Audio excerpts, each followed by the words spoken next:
Hi everyone, welcome. I'm Ross. I was out at product leadership function a few weeks ago with Tokes, who some of you may know, and the group that I was with were talking about CTOs, and they were all product people and product owners and product officers like myself, and I was surprised, I must say, to hear some of the friction and challenges and animosity that existed between CPOs and CTOs, and I guess to a certain extent I was very lucky to have Karl as the CTO, because for whatever reason, since we've been working together for almost 6 years, we found that we've been able to work really collaboratively together and have kind of built a process where everything has been working in union between the product development side of the business and the engineering side of the business. And so I went back and I reflected with Karl, it's weird that we had never thought or hate each other, despite having quite different, at times different sort of responsibilities and different things to work on. And we reflected with some of the people in that group that part of that is, a bit of a cycle in terms of how we've been working, that we've been trying really hard to work closely together, and we do have a degree of alignment. But we also wanted to share, I guess, some things that we've learned along the way that have kind of informed where we are today. So I'm Ross. I've been at Tradify for 7 and a bit years, so it's pretty early on. My background has been in another startup that became a professional services business, so we shut it down. And previously to that, I was in professional services for about 10 years in sort of digital products and service design in agency land. And I'll stop talking and you can talk. Just to add to that, we wanted to bring everyone together for the first time, hopefully not for the last time, as a group to talk about topics that affect us all, and also to socialise with other people in other disciplines as well. And so I'm Karl, I'm CTO at Tradify. I've been at Tradify for 6 years. I run the engineering and data team at Tradify. And prior to that, I spent 10 years at Microsoft. We grew from 6 developers to like 6 people when I started to around 300 people, acquired by a multinational, and post at Adherium for a couple of years as well, before wanting to join a product company and get off the services treadmill onto a different type of treadmill, which we'll talk about today. So to just quickly talk about Tradify, just to set the scene. So we're a SaaS business. We have a solution for tradespeople to make their lives better. Trades businesses massively overflow with the personal and family lives of tradies. They tend to be family businesses. So we've got a solution that makes their lives easier, makes managing trade business faster and easier. And we deliver that with a web application and Android and iOS app as well. Our team of product and engineering is 25, so it's pretty lean. It's including like every aspect, including research as well. And there was another point in that slide. Oh, yeah. So it's been going pretty good. We have had 30 times growth since 2017. And that's, I guess, really what we're interested in sort of talking about is, the approaches that we've taken to try and do that, because it's certainly, we didn't have that. We didn't have the solution at the start. This is something that we've been really working along on quite heavily for quite some time and never settling. So what this talk is not about. Not about anything. It's not this button. The big button. Yeah. Just go. There you go. It's not about Flowodora metrics. Oh my gosh. Not about Agile, Scrum, or backlogs, JTPT or user stories, onboarding or analytics, MVP or lean processes. Really dramatic. Okay. These are all valid techniques that we use to measure ourselves. But we have to remember these are like proxy metrics or business outcomes, right? These are not the thing. And it's really, really easy as humans to get caught up in actually optimizing on these things. But we need to remember that they're actually the proxy metrics. So they're ways we can measure that we're doing a good thing and we're working well, but they're not in themselves the outcomes we're trying to drive in a business. And so we're going to talk about how we try and use our techniques to help drive the business objectives, rather than just, oh, well, our flow is great. Well, that's cool, but you better be delivering some business value. Otherwise, what are you doing as an executive in a product SaaS company? I think I've probably started to answer the next question. So what are successful business outcomes? When I say drive successful business outcomes, I don't know. It depends for you. you're going to have to, you should be really clear of this within your executive team, within your product team, within your engineering team. And you're trying to optimize for active users, MRR, revenue, profit, valuation. There's just a few of them. Probably the most common ones that at the highest level that, you know, you're going to be trying to optimize on. And the second part of the equation is, what is the time frame you're optimizing on? It's super important that you're clear with your team and with your leadership team, your executive team. Are we trying to optimize these things in a 6-week period, in a 12-month period, in a 2-year period, 5-year period, 10-year period, depending on the type of business you are? Obviously, that time frame will radically differ depending on your investment duration and return payoff periods. You should be really clear on both of these points for the rest of this talk, otherwise it's not going to make a lot of sense.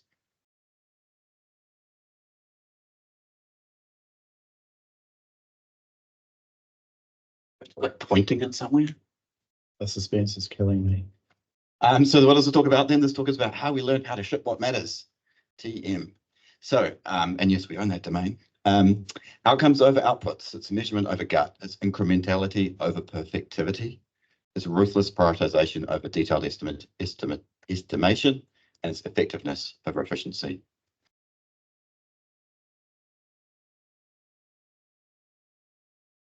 And it's also about how we achieve this and through. And the joke here being that Ross and I couldn't agree if we designed a process or engineered a process, but it's through a process involving deep collaboration between product design and engineering disciplines.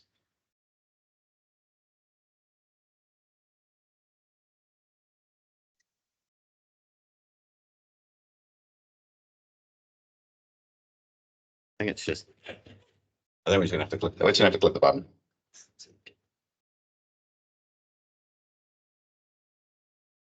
Just a bit of a disclaimer. We are not, Karl likes to say he's not dogmatic. The only thing he's dogmatic about is not being dogmatic. So we just wanted to share some approaches that we found working really well for us, but to some extent, I think we're lucky. You know, we tried a lot of things and some things have worked. We don't claim to have a silver bullet here. Oh, is that you or me? I did it. Okay, that's so fast. It's almost like I knew what I was going to do. So for us, this is a very specific context by which these things are working for us right now. They may not work for us forever, but they're working for us right now. They're working really well, the product development side of the business, and they're working really well with our type of business, which is SaaS business. Pretty early on, we had product market fit. We'll tell a bit of a story around that. And we've got, you know, the entire business is under 100 people. Engineering is, product engineering is around 20. So again, there's some ways in which, you know, this may not apply for all types of work, not necessarily useful across all parts of the business, although we think it could be used more widely than it is in our business. Not all types of business, and not all stages and scale, right? So there's been times where we haven't used this approach.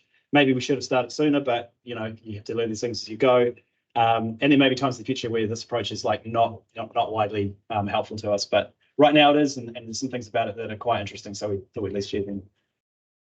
Are you going to be a clicker? Yeah, I will be the clicker. So just to take you back to the summer of 2016-17. So this is when I joined the business. Pokemon, I had looked up what was going off in 2016. It was Pokemon Go. So that was fun to learn. That was that long ago. When I joined, the company was very small. Curtis Bailey was the founder. He had a vision for what he wanted to build. He was an engineer. So he built that software, and he built it with Silverlight. I don't know if anybody remembers that. The Microsoft technology competing with Flex. And actually, that's what got me interested in Tradify, was hearing how many people were prepared to download that plugin and use that tool, Tradies, to be able to solve a problem. Showed that there was a real kind of compelling need. But the product had been built, I would say, heuristically. You know, Curtis had a sense of what he thought might need to be in a product like this. And he got it quite right, which is kind of why there was an opportunity for him to actually turn this into a proper business. So he came aboard. I think we had things here like, was it one slide before? Sorry. Okay. Back one. Sorry. Sorry. Now, you had 3 engineers, 1 designer, and 2 people in sales, success, and support that were doing all of that, and 1 in marketing, 1 operation. And so really the question that Curtis had, the founder, to the product function was like, how are we going to grow? Like, we've got some customers, we're getting more customers, but what are we going to do with the product to help grow the business? And that was the question that we were trying to answer. So thank you. Yeah. So we were looking at the signals that we had from early adopters, right? We had people that were downloading Silverlight plugins and doing things like that. So there was a lot of friction for them to get started, but they obviously really cared about solving this problem. And so we could spend time with them figuring out all the pieces that were missing, HTML, and a web, web solution, to be able to start solving their problems. And so we did that for a while.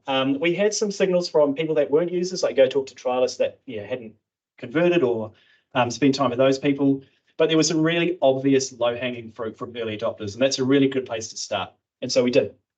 We did lots of work, super satisfying. We felt really good about ourselves. Our customers were super happy. They were feeding back, you're doing all the things we want. We had high confidence that these were useful things because they were. But the impact on the business in terms of our growth, the number of conversions we were getting, all that sort of stuff, that wasn't necessarily changing. Maybe we were preaching to the converted. Maybe we were, just building stuff for people that, had somewhat they need. And maybe we're missing out on the things that, we really needed to spend time on. And so we're also probably spending too long on things because we got very detailed feedback on how exhaustive, some of these solutions should be. And when we think back on the impact we're having, it was like, well, we definitely were probably spending too long on the wrong things. So we're focused on user feedback. It was essentially Scrum at that point. We're working in pretty traditional ways. 2017, total solar eclipse. I forgot about that one too. And ominously, Karl joined around the same time. We grew a bit. We had our product team got to 10, still had one UI designer and a UX researcher that joined us as well. We still had this product market fit going pretty well. We're still trying to figure out what trials wanted. But Curtis had a new way of phrasing the question to us, which was sorry, you can click there to reveal the very interesting statement. Just like if we go and got funding today, do we know what we would spend it on? Like, do we have confidence that we would be able to spend that money wisely and really grow the business? And at the time, we probably didn't, right? This is again another version of how do we grow. Ross, maybe I'll add at that point as well. Up until at this point, Tradify was practically unfunded. It was practically bootstrapped. So the question from the founder was, if we went and got funding, what would we do? And we were like, we're not really sure because what we're doing isn't making a difference. So I don't know. You get it, but just put in the bank for the moment. I think the clicker's working again, so I'll let you know when it fails. So we spent more time understanding market needs. We conducted a massive research project thanks to our new UX researcher using jobs to be done methodology. It was a 3 or 4 month project. It was really informative. It's still the foundation of our understanding in our business today about our customers and the things we should be doing for them. So it was super valuable. It continued to give us plenty of work to do in terms of what we're building out in product. There was lower confidence, right? Like when you're talking to people who are using the product, the things that that they would like to use in the product that they don't have, if you build them, they will use it. When you're talking to people who may or may not be actually in the market or using the product right now, it's a bit more speculative in terms of if we build this, will it get used? But when we build the things that we get right, then the impact is greater because we actually start winning people that otherwise wouldn't be using the product at all. So there's a bit of a trade-off there. But again, we still found that when we got to the end of doing some work, if we look back on it, we were spending time on things that turned out at the end to not be valuable. And it's quite hard, we're finding it quite hard to predict that. And that's not necessarily a whole feature. It could be things inside that feature or affordance that you're building out as well.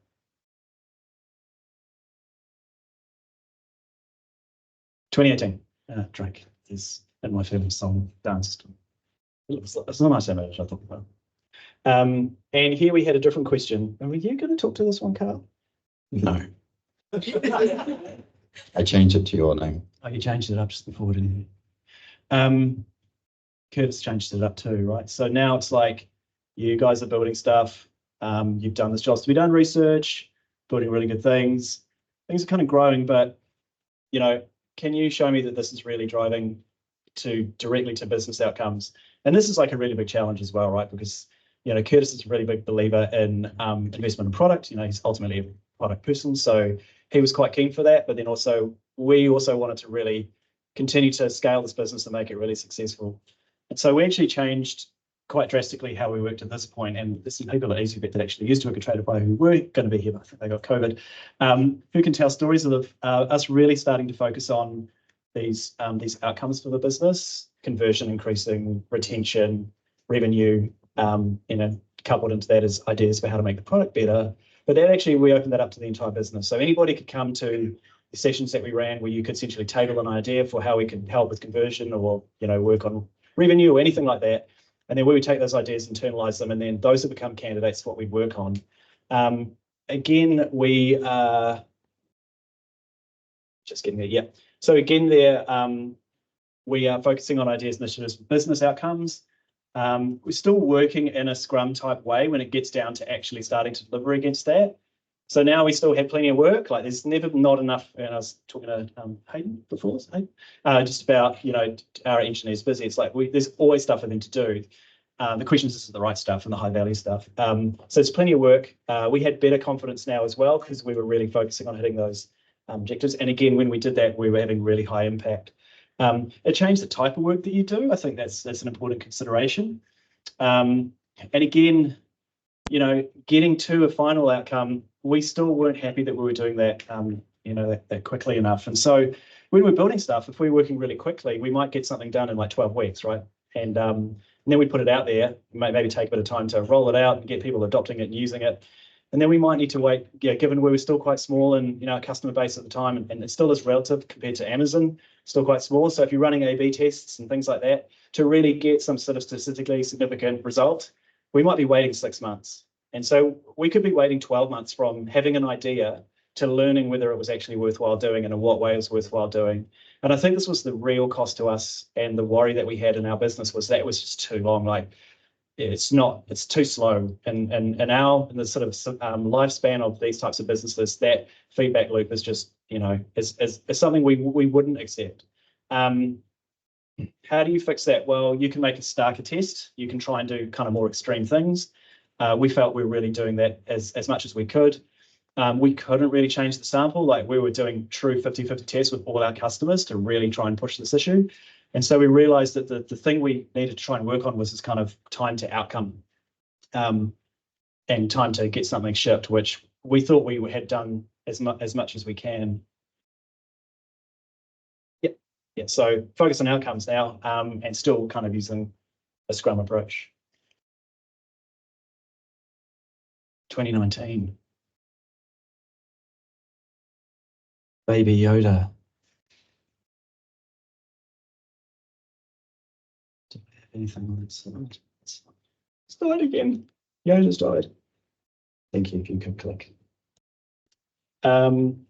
So we needed a forcing function on solving this problem and a way of sort of shortening that feedback loop. Because it was taking a while to build the thing, and then we're putting it out there. It was taking a while to get the results back. And you had a bit to mention here, Karl. Yes. The biggest problem and the biggest opportunity everyone sees is the problem they're currently working on. And teams, and I put myself in this bucket too, you get very myopic. This is the biggest problem. The more you drill in and understand the user's needs on each of these individual parts of your product, the more you're like, oh my gosh, there's so much opportunity here. We've got to keep going. We've got to go deeper. We've got to go faster. We've got to do more. And it's very easy to actually miss that. You actually have, in Tradify's case, we have probably at least 15 very distinct JTPDs, for lack of a better term, that we're trying to help our customers achieve. And you get, really stuck into solving one of these, and you just start seeing all the opportunity that's out there, and you become myopic and you ignore all the opportunity all around you. And sometimes, and often, opportunity around you is bigger than opportunity, but you just see it because you're thinking about it and you're in there. And so you end up micro optimizing little areas rather than optimizing the whole thing. And I liken it like a dam. You've got a dam around a lake, and it's the lowest point that water is going to be flowing up, right? So you need to always be considering, are we raising some bit of this dam over here that's already above the the water line, and always be looking back. And so we thought, how do we break this way of thinking, and how do we force ourselves as much as anyone else in the team to really stop and think about what else needs to be done, or what else could be done, what might be more valuable. And so this time to ship really became something that we were kind of obsessed with trying to solve. And anybody that's worked with me becomes nauseous by my enjoyment of analogies. But this one was pretty important to us, right? So I think it's originally from ice hockey and NHL, but it's used in a lot of different sports now, the idea of shots on goal. And so there's some statistical analysis, depending on what you look at, that suggests that you need to take more shots on goal if you want to win more. And this really was what we're interested in as well, which is like, think about basketball.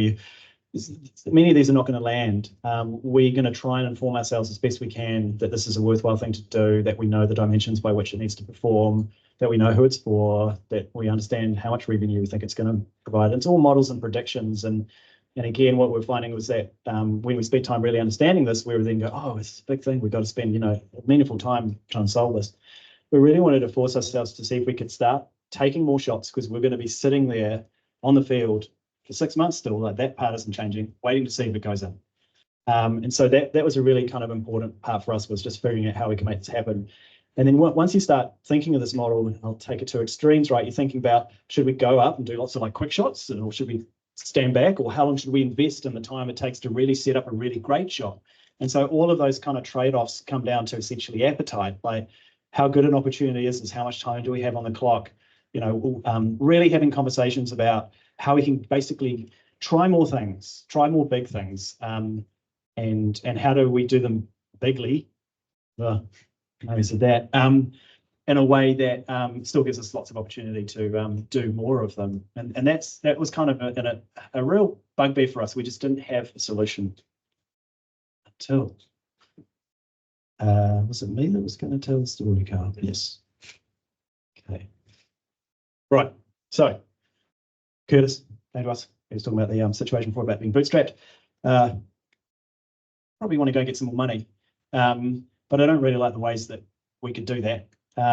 So this is Curtis talking to us. Took us into a room.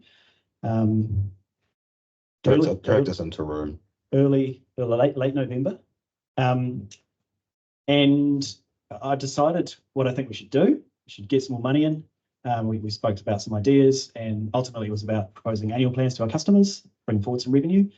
And because of how everything was lying in terms of financial years and so forth, we had 6 weeks to roll out annual plans, solve that in our own internal systems, communicate that to customers, identify how we charge for it. There was a lot of complexity in it, but there was a deadline that was not going to move, and so. Or we wouldn't get paid. Yeah, that's true. True. So Yoda grew up, and then he said, do or do not. There is no try. And Curtis said to us, there is not even a do not. There's no try, no do not. You must leap across that chasm and in 6 weeks achieve this outcome, or, there's an existential situation for us that he didn't really want to deal with, which is totally fair. So, this happens in businesses a lot. It's not unique to us. You get given some big ambitious deadlines and things you must do, and necessity there makes you do a bunch of different things. And so we left the room. I don't think we did anything other than quickly go and find some people. It was that urgent. I think maybe we had a fetal position cry later on, but Chris also cancelled. And this is definitely new now. So we had no plan. We had no scope or requirements, just an outcome we had to achieve in a deadline. It's working. So yeah, as Ross said, the first thing we did, we went out and we assembled a full cross-functional team day 0. We put them 100% dedicated to this endeavor. By the way, all these things I'm going to say, you're like, this is just like obvious, or these are just things that other processes talk about, which is all true. But yeah, I'll keep going. Total collaboration, maximum speculative work. So just get started. Like if you think you've got something that might help us in the situation, just start right now. Parallelized workflows rather than, waterfall or Scrum, or rather than design up front and then pass it over. The ticket's ready for engineering to pick it up. It's like, no, start right now.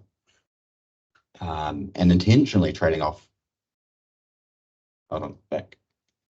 I got the vector's working, so I can use it. Here we go. We intentionally traded off wider efficiency for internal productivity towards this outcome. So you might be like, well, if you had the perfect design done and your specs done and engineers picked up, yeah, it's going to be more effective, more efficient, but it's going to take way, way, way longer, and we didn't have way, way, way longer.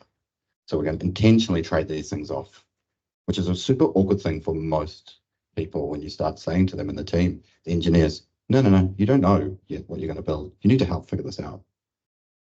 That won't be much as effective. I could code much faster. Yes, you could.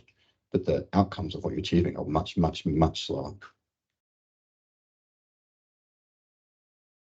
So the project was a great success. Everyone was super happy. Everyone was really energized. We had a high quality outcome. We had no bugs. We weren't creating technical debt. You could even say that we had the single biggest impact on the business we've ever had in the years Ross and I had been there. And we did it in 6 weeks, which is, the team was excited about, Ross and I were excited about, Curtis was excited about. Our usual methodology, I think looking back, we could have easily spent 6 months, again, these sorts of projects between, oh, we should do this thing, let's do some planning, let's figure out what to do, let's create some tickets, let's plan it out, let's build it, let's release it. It would have easily been a 6-month project, and we did it in 6 weeks. I also want to talk about the billing infrastructure at Tradify and how that's not external. Yeah, the annual plans for us was quite a big thing. We do all the billing in-house, and there was a whole bunch of other things that weren't even necessarily directly code related, like just communicating that with customers and things like that. So that whole project was end to end, from sitting down on day 0 and saying we're going to do this thing until it was fully rolled out, and customers were getting the email saying your price is, here's an offer for an annual plan. We weren't even sure we could do this again, but we wanted to recapture this magic. We were just so enthused, and the team was super engaged, and like most of the engineers, 1 or 2 were a bit upset, but most of the engineers were like, this level of input on how to solve these problems I've never had before. I love it. I want to be more part of that. 1 or 2 engineers were like, this is crazy. I just want to code. But most of the team was actually really excited about being part of solving the problem, not just writing code. I think it's a good observation. So, often teams really want to be empowered and not be dictated to. And in some ways, this was the greatest sense of that, which is we don't necessarily know how to go about this, but look, we've got this thing that we need to try and do, and the team was able to determine exactly how to go about solving this. And there were some really ingenious ideas that came out of all different parts of it. Again, necessity being what was driving this forward. And so that was one thing the team really loved, was essentially self-determination. And then the other was like, again, it's like Survivor, right? It's everybody has to work together. And there wasn't the luxury of being able to hand things down the line or throw things over the fence or any of those things. Like, you were forced to be working very closely together. As Karl mentioned, we had interfaces to build to handle annual pricing, and some engineers were building those immediately before there was any sense of what the user experience might be. And in some ways that's wasteful, which is what we're prepared to do in order to get to the outcome. But that also meant that the designers and the engineers started working very closely together very quickly, and they all loved that. It was what they'd always wanted, and yet we found this historically quite hard to foster in these teams. And yet when push came to shove, they embraced it because they needed to, and then they responded really positively to it. So it actually led to a bit of an epiphany for us, because we suddenly thought, oh, maybe this could be a way of unlocking that time to ship, right? Like if we have these very ambitious time boxes that we start working in, and then think about an outcome that we want to achieve, but then afford the team quite a lot of freedom in terms of how to achieve that, maybe we can continue to foster this way of working together. And so that's really what we decided to start exploring.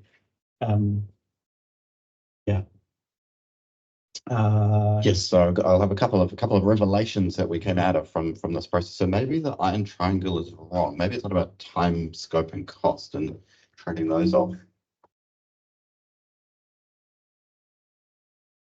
Maybe we should really think about the objective being part of the triangle, and what we call as a scope. It's really like the scope is, there's this mix of like objective and engineering tickets. I think when most people think of scope, they're like, well, what about this button? Is that part of the scope? Well, is that part of the objective is really the question you need to be asking, and thinking about the objective is fixed. How you achieve it is not fixed. Your scope is variable to the teams. You can choose how you implement that thing. That doesn't mean that you should avoid your design standards or your engineering code quality standards, but it does mean you should think really, really, really, really, really hard about what you're going to build. So the second revelation was focus on objectives, not solutions. So really get the team fully understanding your objectives, not your solution, and push that as deep as you can into the build process. We try and take right the way into every part of the build process. It's in the entire team space, the entire time. This is what we're trying to achieve. And that is not a ticket. That is an objective, right? That's a customer outcome that we're trying to help drive. Number 3, something is always better than nothing. You know the saying that the best camera you have is the one you have with you. Well, I like to use that in relation to software engineering as well. The best feature increment you have is one that some customers have access to. So hurry up and ship some part of it. Number 4. Oh, we're not going to get the audio. Captain Planet, here's your hero. So collaboration. So making sure you get all of your cross-functional members together right from the kickoff of anything. Captain Planet is nothing without all of the participants together. Yeah.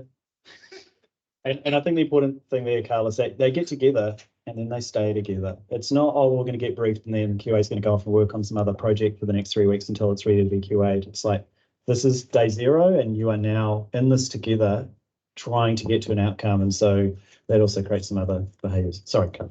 Thank you. And number 5, which we're already going to cover, yeah, trade efficiency for outcome productivity. So again, limit your work in progress. I never want to hear from my team, the ticket isn't ready for development, it can't go in the sprint. We've already determined that this is the most important thing to work on. We've spent a bunch of time, we'll talk about this later, we've spent a bunch of time figuring out what is the order of the work that is most important. So don't tell me the ticket isn't ready for development. It is the thing that you need to help solve. And you are all smart people. You're all really smart people to help figure out how to solve that problem. Doesn't mean start necessarily coding, but it does mean help figure it out. And then, yeah, building a product is never about designing and coding. This might mean there are lulls between design, dev, and test phases, but there's always ways for the people to help out. And as Ross mentioned, is that early on in this process, maybe our testers will be involved with the specs because our testers know the product better than anyone else in the company. And they are the ones that can help even write a spec up front. Maybe towards the end, that's the designer helping test a feature. Let's get it shipped to production as soon as possible. And yeah, these are things that we decided to start really articulating with our team and talking about and actually giving a go. Like, let's think we can make this happen. You'll have heard the word shape a couple of times. It's in the title. Some of you may be familiar with a process called Shape Up, which comes from 37 Signals Base Camp, pretty boutique, idiosyncratic collection of people with very strong feelings about all sorts of topics. It's certainly an approach that we became aware of. I think we've been doing this for 5 years, so you know, it's probably at the genesis of when that was being exposed to the wider world outside of 37 Signals offices. We use that term a little bit internally. There's certainly parts of the Shape Up philosophy and approach that we think is really interesting and really valuable.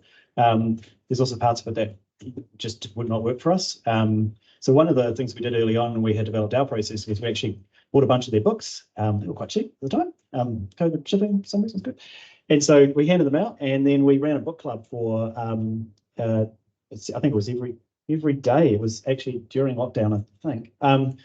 And it was open to tear out, you know, like, what in this do you think is bullshit? Like, what do you think we should be doing, not be doing? What are we not doing that they're doing that we should definitely still continue not doing? And so we're able to really work with the team on identifying things that were going to be useful to us and aligned with how we're working, and we could take some learnings from what they're doing, but also things that we would dispense with. And that really is what started, you know, this started getting this in motion for us. So this is got to move quickly. Okay, I'll try and make it. It's quite hard to cover completely. I would like to say this is the start of a conversation that hopefully takes on for many weeks and months and years to come across everyone. This approach, there's certainly parts of this approach that are not novel, right? So we still spend time doing discovery and exploratory research to understand opportunities.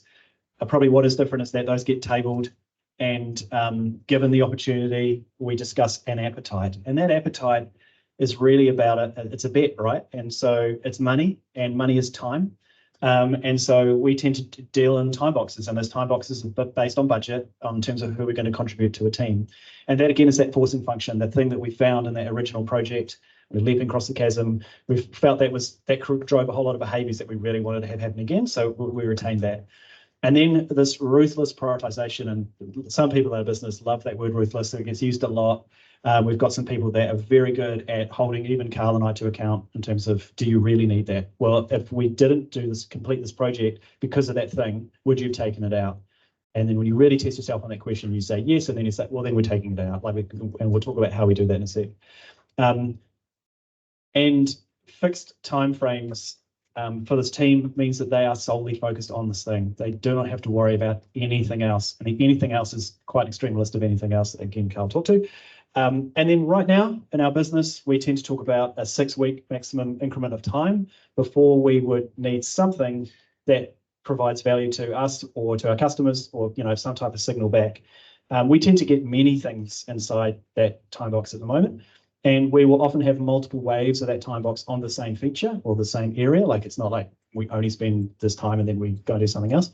But interestingly, we behave as if we might not come back in another time. We might have to go and do something else, and often it's because we're going to wait for some results to come back, which, as we know, might take 6 months. So this is us going along and then going along. We might take another shot on goal and not chase that one up to the goal and make sure we give it a second kick in. See, the analogy's creeping back in. Where we've got to here is we've still got plenty of work to do. That's still working really well. We've got really good confidence that we haven't lost that in terms of what we're doing. We're finding higher impact things to work on. And then I just did it. We're actually being able to do this with much more frequency than we had been in the past.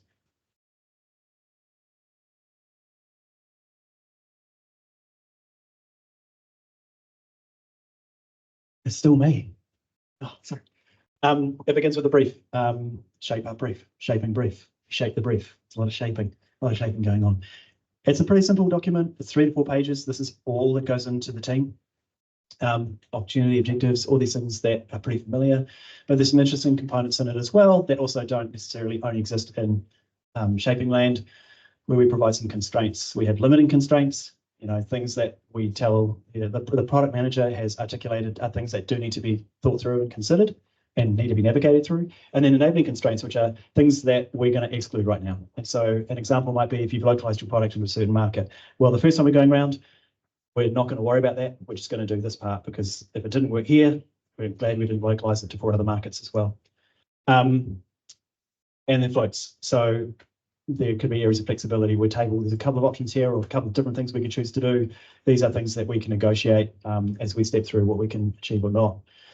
Beware of things. I don't know what that is. And then we are very, very clear around articulating what are we planning on measuring at best, or less so potentially. We can't measure something, what are we least hoping to learn? And they have to be written in the initial brief. They are critical to us being able to start. And then the most important thing in that document, which takes up 3 and 4 pages, because this all rest get done very quickly, is how do we break down the work? And you get to talk about that. So that breakdown of work is I want to be clear, it's not a spec, it's not a design. It's still a breakdown of like customer value. It's still a breakdown of, if I could only have one thing, only achieve one thing towards this overall objective, what's that one part of the puzzle I can have? And it still needs to be valuable for like at least a small subset of customers, right? It can't just be a nothing. It has to be something that is useful. So we call these shippable units, and we use that term intentionally with the team to indicate like, this is a little group of things that have to go out together. Without these being together, customer can't, it doesn't make a consistent product. And often the earlier shippable units have multiple tickets that need to go along with those. And as you get later down the list, sometimes it gets smaller and smaller because you've laid a lot of groundwork. But we're always asking ourselves, what if you could only have one thing? What if you could, as Ross said, what if you could remove this part of the equation? Do you really need this for customers to achieve that? And it's just so easy again to be really myopic. And I think MVP, I actually hate the word MVP, because what it leads to is people thinking, we're never going to come back to this thing again.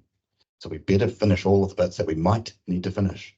It completely like loses the aspect of, well, you might not need to finish that. You might be building the wrong thing. You might be building in the wrong direction. So, we don't really talk about MVP. We talk about minimum viable learning. What's the minimum you can ship? Get live to some customers and learn in the real world about how they're using it, what they're trying to do, and where to spend time on next. We don't estimate these things other than super high level. These shippable units are already broken down in order. The most important thing is at the top, and we've already, and the team will then after us, try and remove as much as possible. If we've already said this is the smallest amount of increment of work, and this is the most important thing to do, there's not much point estimating is it 1 hour, 2 hours, 3 hours, because you're going to be wrong anyway. So let's just make sure we're roughly on the same page of like this thing might take, if someone says your first shippable unit's going to take me 12 months, we know we've got a problem. There's no point even trying to start that. Can I just add as well, this is actually, again, with Shape Up, there's a particular belief at 37 Signals, which I will confidently tell you no one in this room would regard as tenable, which is they do have a 6-week time box and they have a team that will work on something. If they do not complete that feature in 6 weeks, they delete the code. They don't park it and come back later, they burn it. We could not do that. Certain people would come and burn us. And so what we have is this approach is part of an insurance policy that if you think about it like an editorial pyramid, you write an article and you put the low value stuff down the bottom and somebody had to come along and trim off the bottom part to make it fit in paper. But you don't even do this anymore, do we? You don't use paper. But when you did, it still worked, right? The article still read. And so we have the same thing here, which is that we want to get to the end of the time box having achieved multiple SUs. We may have written a dozen and we may have only got to 6 or 7. But once we got past SU1, we were in a place where we were now going to be okay. And so this is also what affords us the ability to not have to be too predictable with when we're going to get to the end, because we're not having to estimate how long it's going to take to do all the SUs. We've broken them down in a way that we will stop at the end of the time box and that will be where we've got to, and then we may come back, but it's essentially allows us to have this mode of working. And so to Karl's point, when we're estimating, we're trying to estimate to make sure that we don't have the first SU taking longer than 6 weeks, because then we will have a problem. I like the analogy of them being like game save checkpoints. As soon as you finish one, you can't fall back behind that anymore. And I can tell you how long, when was the last time we didn't ship a project on time? Never. I can tell you how long it takes. We never exceed more than 6 weeks. And we always hit our milestones because the time frame is not flexible.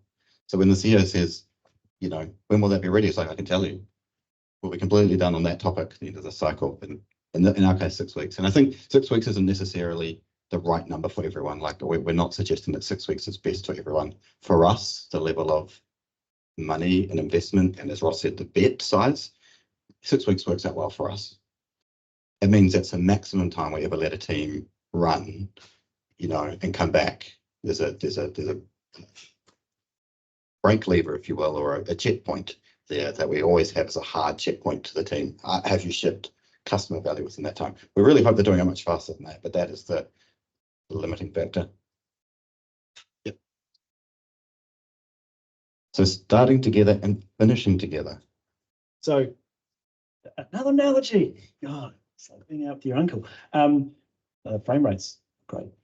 Naval gun race. Some of you may have seen this. They don't do them anymore because people get horrifically injured. But they were a way of different parts of the Navy competing against each other and showing how awesome they were. And they were trained for this insanely. What you've got here is a bunch of people who have a shippable unit that they need to get from one end of a time box to another, essentially, right? And the way in which they work is fascinating. So the ability to disassemble and reassemble and people be sent in front to pull things over, like everybody's pitching in. You win this when everyone gets to the end and fires the gun. And so this is the analogy that we use for each shippable unit. We talk about the team being stuck together, working together. That occurs to the level of an SU. So maybe you get to this, maybe I'm preempting you, but you don't start the next shippable unit until the current one's done. And so if there's only QA work left on that last shippable unit, everybody's helping with QA. It's not the QA's fault or problem and other people are moving on to the next one. Everybody's there to get that done. Because again, if we start working on the next one and we didn't get this one finished, then we didn't ship it. So this is where we start trading, efficiency for deliverability. One other one.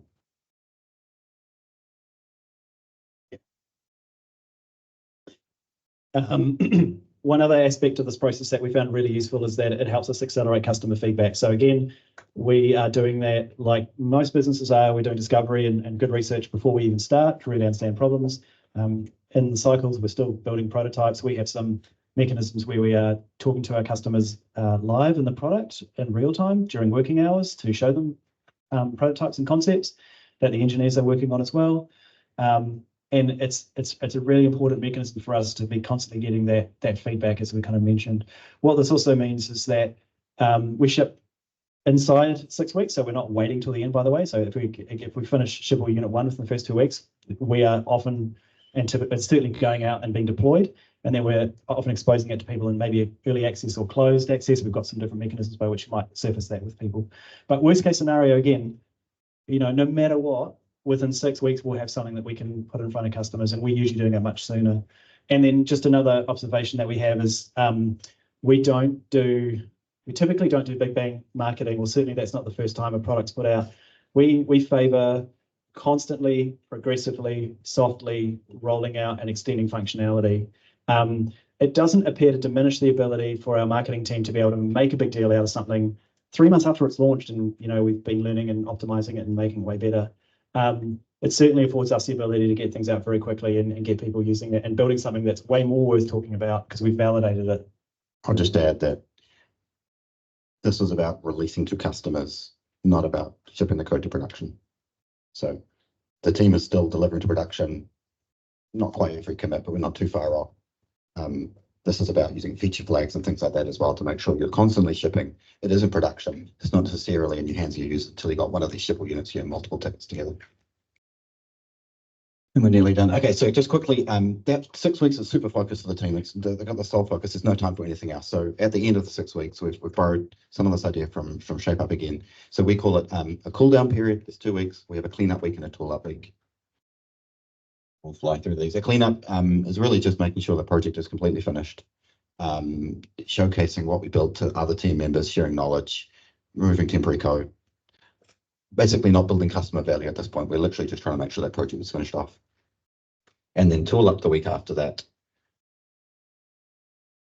is a time where we can spend on provision development, updating processes, tooling, hackathons, new technology prototypes, team events, team volunteers days. We, again, as Ross said, we have this real soft focus for the team. You have one job, is to get this thing done.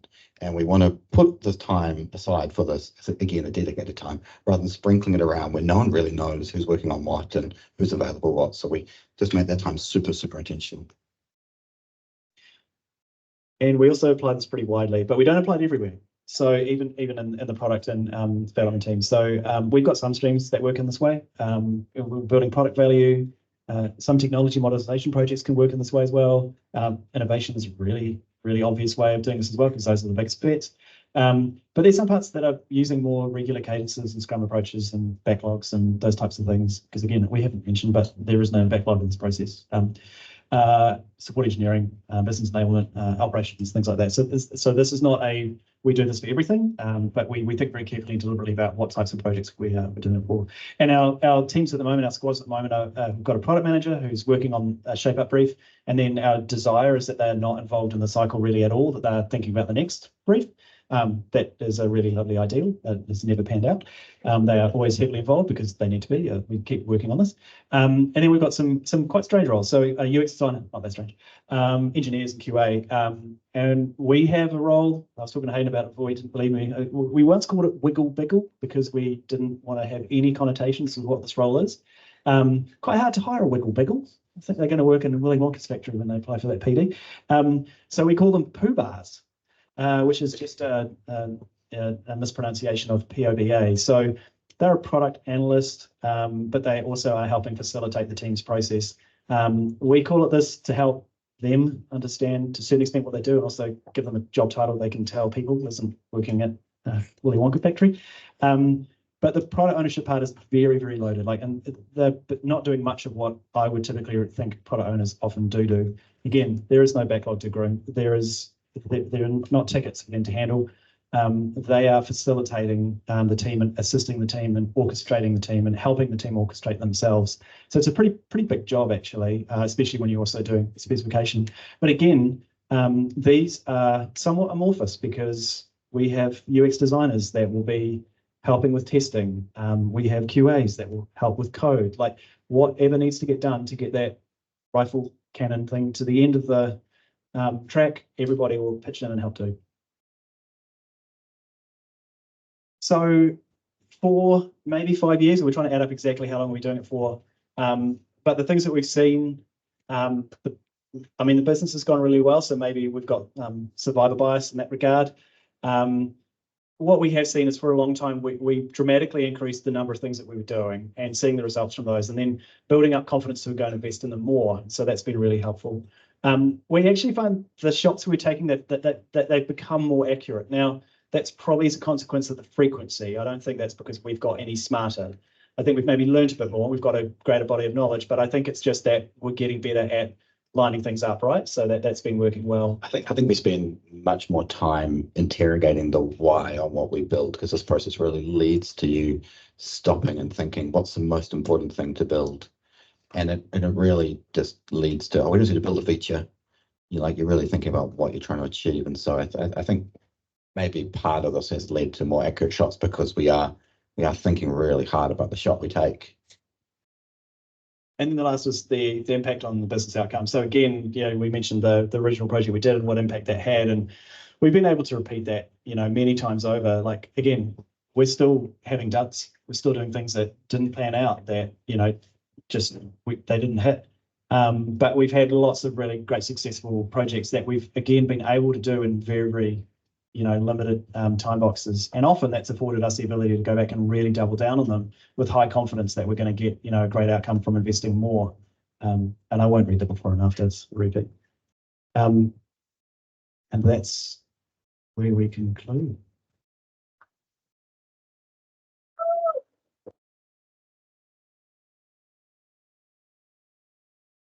I'll add one thing before we take questions, which is no matter what you're thinking about how big the features could be or the objectives you're trying to drive are and how small your increments might be, I'd say like quadruple the size of the opportunity you're trying to, go after and a quarter the increments. So, we're really trying to take it through. We haven't given any examples here because it's quite hard within the context of the business and what we're doing, but just really whatever's in your mind of like, oh, how could we apply this? It'd be like, go 4 times bigger on the opportunity and go 4 times smaller on the increments that you're trying to deliver along the way.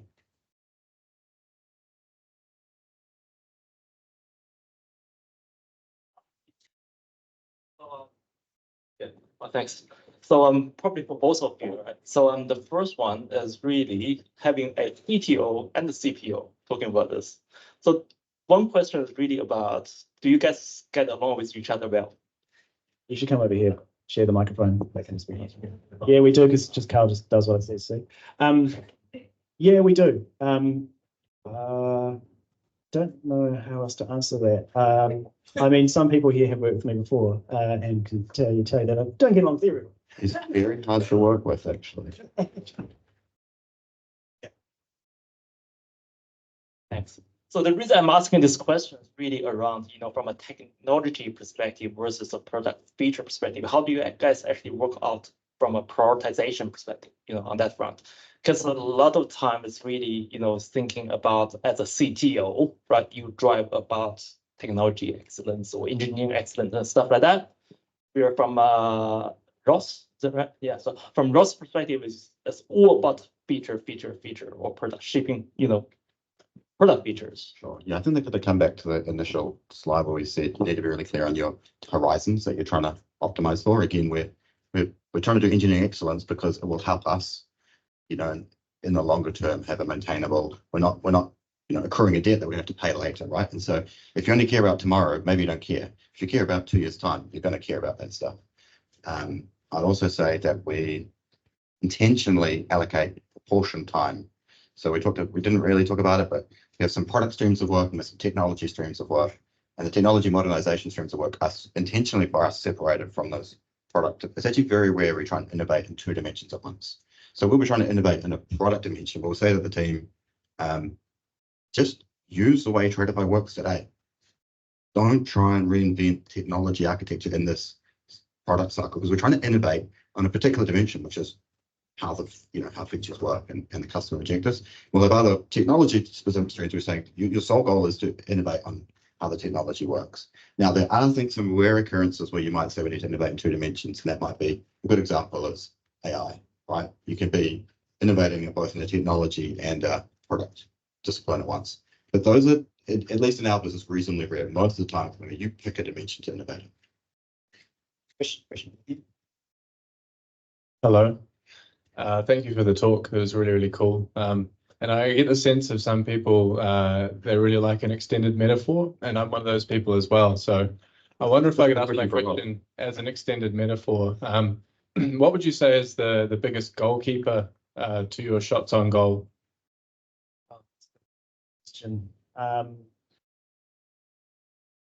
In terms of them going in or us being able to crack? Going in, yeah. It really varies.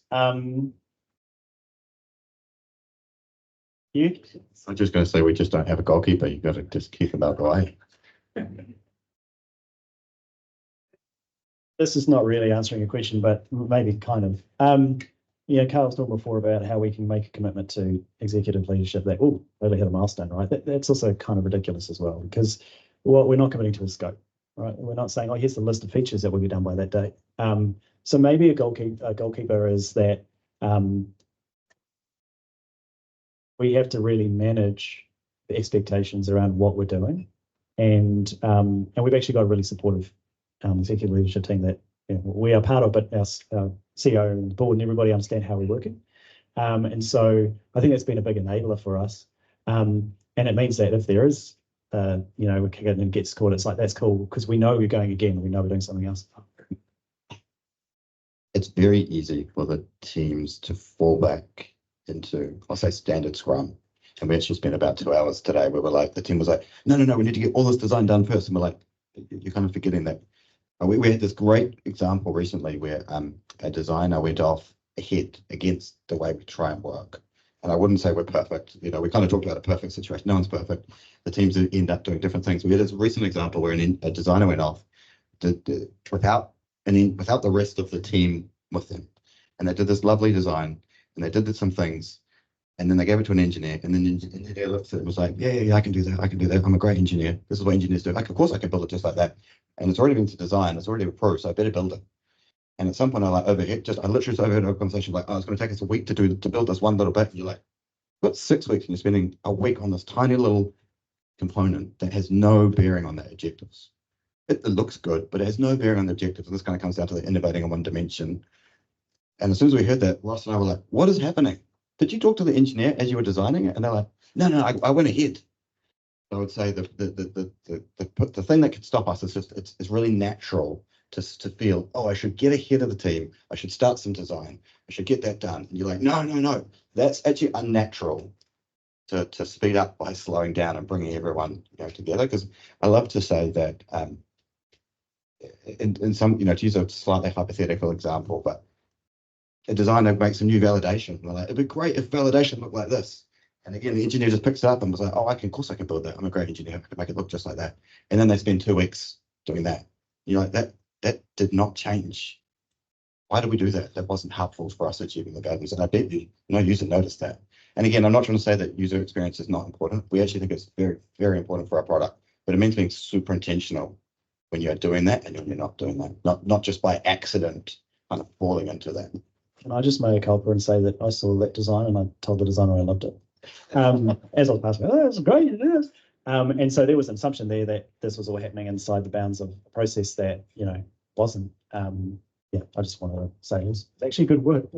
It was great work, but the problem was the team hadn't been together on figuring out that was a good thing to do.